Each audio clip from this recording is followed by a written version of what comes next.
Once, from the far reaches of space, a small dog called Ina arrived on our planet with the help of a magic meteorite in search of her owners.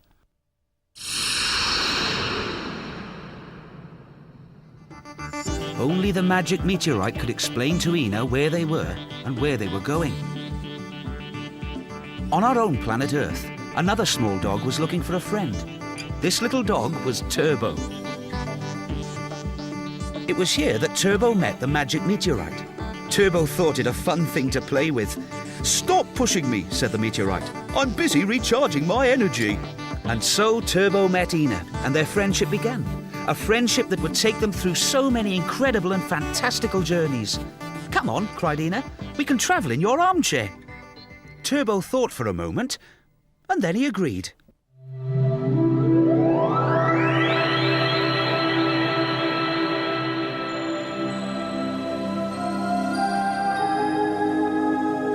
"Look over there," said Ina. But Turbo was already enthralled by everything around him, and he didn't hear. "Aren't we supposed to be finding Ina's owner?" asked the meteorite. But Turbo wasn't listening. "This is the most magical place I've ever been to. I want to know everything." "All right," said the meteorite. "Let's go!"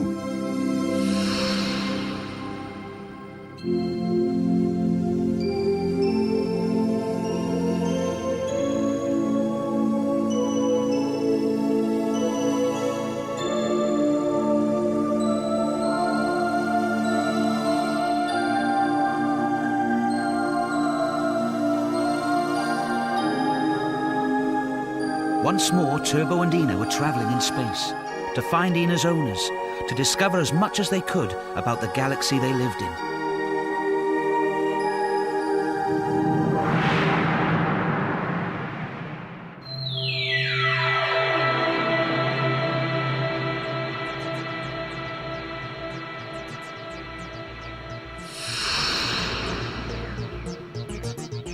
Ina seemed anxious. Turbo thought they might be more successful this time. After all, he said, they do have to be somewhere.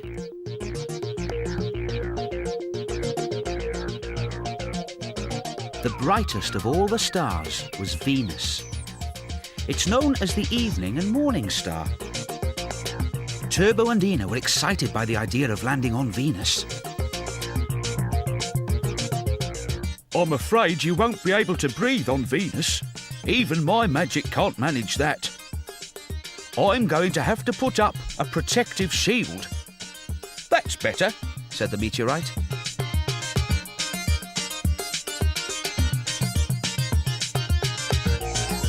It explained that the clouds are very poisonous.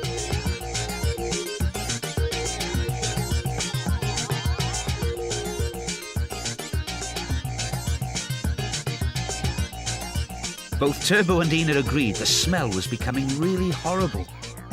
The carbon dioxide traps the sunlight and heats the surface. Temperatures can be as high as 500 degrees Celsius. "That's a greenhouse effect," suggested Turbo. "It's very hot," said Ina, "and I don't think my owners could survive here at all." "I think we ought to get on," suggested the meteorite.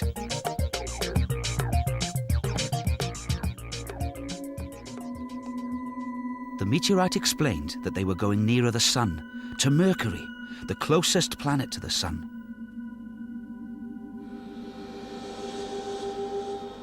Turbo thought it looked very bleak and burnt out. He wanted to know if he could see Mercury from Earth. "Hardly," replied the meteorite. "It's lost in the brightness of the sun. It's so scorched, there's a constant pink dust over it."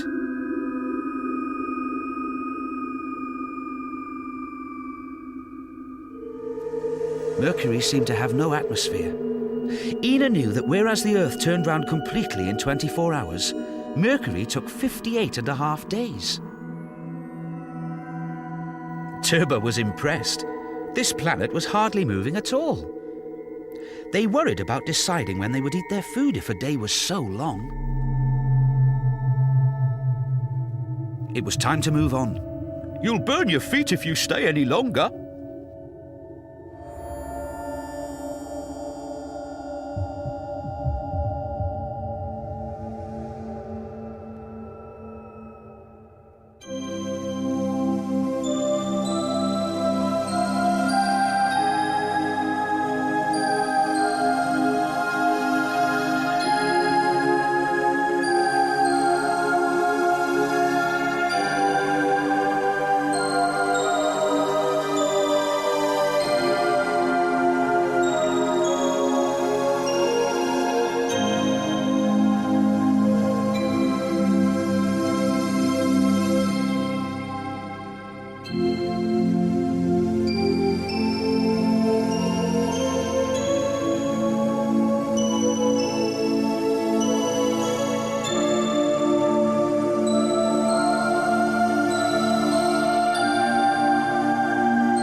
The meteorite explained that they had to pass through the asteroid belt to reach their next destination.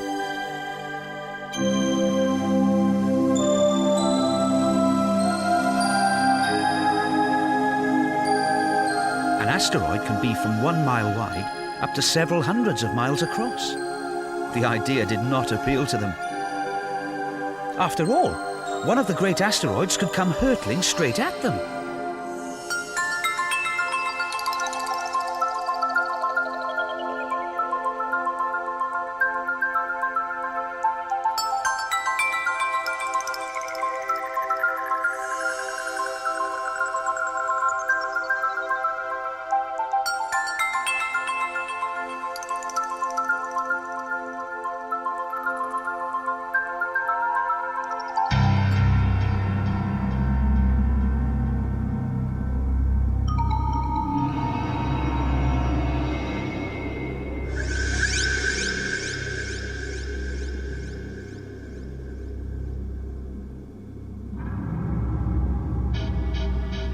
Neither Turbo nor Ina had seen anything like this.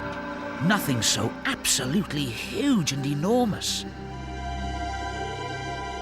This is Jupiter. It's 1,000 times bigger than Earth, said the meteorite. And the planet Earth could fit easily into the Great Red Spot. He told them that the Great Red Spot was a giant storm. Turbo could smell that ammonia smell again. They asked if they could move on.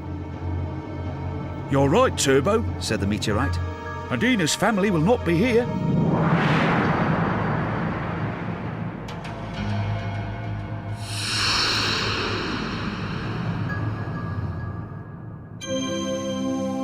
Jupiter has 16 moons. Some are boiling volcanic lava, and others are almost solid blocks of ice.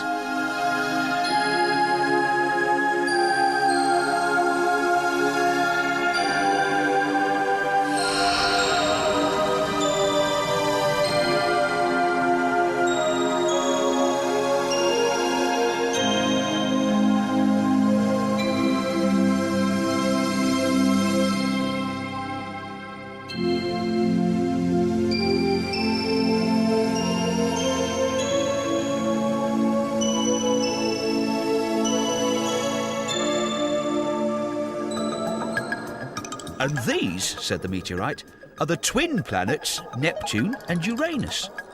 Turbo was surprised. Are there twins in space, like we have at home? Almost, the meteorite replied. But one of these twins, Uranus, is a bit crazy. Its ice cap points towards the sun, and it orbits the sun in the opposite direction to all the other planets. Ooh, very dangerous. Uranus has a mind of its own. It even lies on its side. Ina cried out that they should go there and see what it's like, but the meteorite had something else to tell them. Soon you'll be able to smell their atmosphere. It's methane or gaseous hydrocarbon. How horrible. They both wanted to get away immediately. Hydrocarbon is a product of decomposition, of rotting away. So something has died here and is all mouldy, Turbo asked.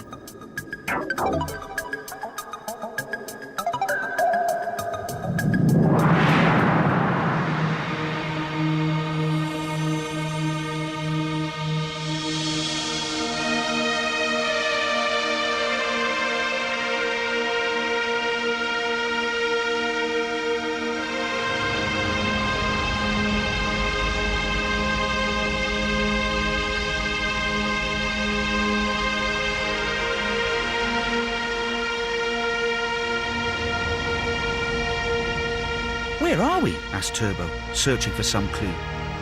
This is the Andromeda Galaxy, just over 2 million light years away from Earth.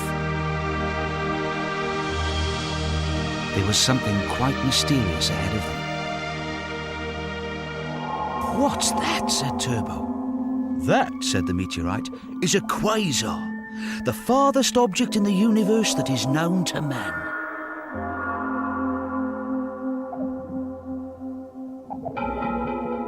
Quasars are very bright, travelling away from us at speeds faster than we can understand, brighter than an entire galaxy.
Turbo thought about where they'd been.